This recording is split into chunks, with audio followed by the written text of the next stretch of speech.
పశ్చిమ గోదావరి జిల్లా తణుకులో మాజీ మంత్రి కారుమూరి వెంకట నాగేశ్వర ఆధ్వర్యంలో 2 ఏళ్ల కూటమి ప్రభుత్వం వెన్నుపోటుకు నిరసనగా ర్యాలీ నిర్వహించారు. ప్రభుత్వానికి వ్యతిరేకంగా నినాదాలు చేశారు. ఈ సందర్భంగా మాజీ మంత్రి కారుమూరి మాట్లాడుతూ కూటమి ప్రభుత్వం అధికారంలోకి వచ్చిన తర్వాత అన్ని వర్గాల ప్రజలకు అన్యాయం చేసిందని ఆరోపించారు. దోచుకోవడమే పనిగా పరిపాలన కొనసాగిస్తున్నారని చెప్పారు. ఇచ్చిన హామీలను అమలు చేయకపోగా ప్రజలకు వెన్నుపోటు పొడిచారని నాగేశ్వరరావు విమర్శించారు.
సూపర్ పట్టైనా కూడా కిట్టన్ ప్రచారం చేసుకునే కూటమి ప్రభుత్వానికి వైఎస్ఆర్సీపీ కార్యకర్తలు చూపించే భారీ నిరసన కార్యక్రమం.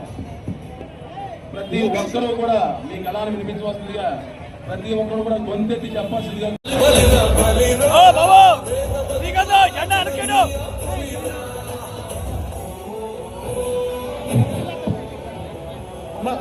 దయచేసి అందరూ అలంకరణ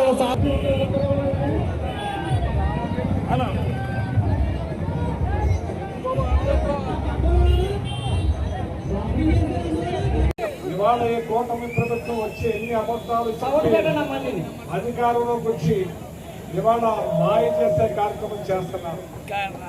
కుట్రలు కుతంత్రాలు పరిపాలన గాలిపోతేశారు. బీసీలను అరెస్ట్ చేయాలి, యాదవులను అరెస్ట్ చేయాలి, గౌడాసును అరెస్ట్ చేయాలి, చెట్టుపల్లిని అరెస్ట్ చేయాలి. అన్ని బీసీ వర్గాలని కూడా తోకలు కట్ చేస్తాం, తోడు తీస్తాం, తాటు తీస్తాం.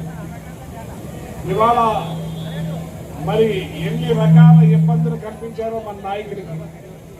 ఓ పక్క బ్రేక్ ఇన్స్పెక్టర్లు పెట్టారు, ఓ పక్క పోలీసుల్ని ఇతర పోలీస్ స్టేషన్లు కూడా రప్పించారు.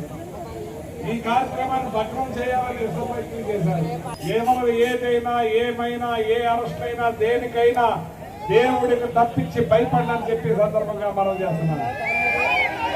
ఎన్ని రకాల కుట్ర కుతంత్రాలు చేస్తున్నారో. ఇవాళ నా కొడుకు ఎంపీ ఇచ్చారని, నాకు మంత్రి ఇచ్చారని అనగా దొక్కాలని కూటమి చూస్తా ఉంది. ఏది దానికి కూడా భయపడని, ఎన్ని సంవత్సరాలైనా జైల్లో పెట్టుకున్న బాధపడని చెప్పి సందర్భంగా ఇవాళ నాతో కలిసి మీరు నడిచారు, మీతో కలిసి నేను నడుస్తాను. జగన్మోహన్ రెడ్డి గారు రావాలి కావాలి అంటున్నారు.